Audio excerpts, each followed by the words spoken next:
ওষুধ কোম্পানির প্রতিনিধিদের হাসপাতালের ভেতরে প্রবেশে নিষেধাজ্ঞা জারি করেছে স্বাস্থ্য মন্ত্রণালয়ের স্বাস্থ্যসেবা বিভাগ।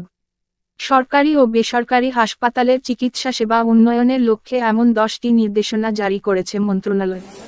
গত 18 নভেম্বর স্বাস্থ্যসেবা বিভাগের উপসচিব উম্মে হাবিবার সই করা এই নির্দেশনা দেশের সব হাসপাতালে পাঠানো হয়েছে। এসব নির্দেশনা প্রতিপালনে ব্যর্থ হলে কঠোর আইনানুগ ব্যবস্থা নেওয়ার কথা বলা হয়েছে।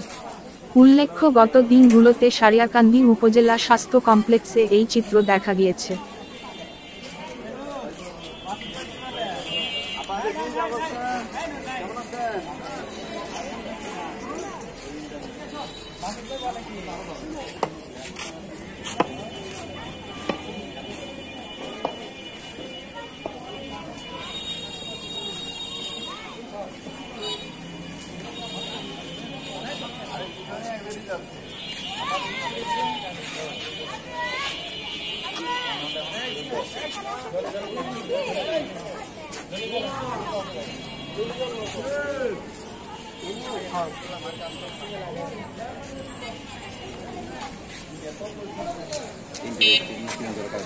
Ini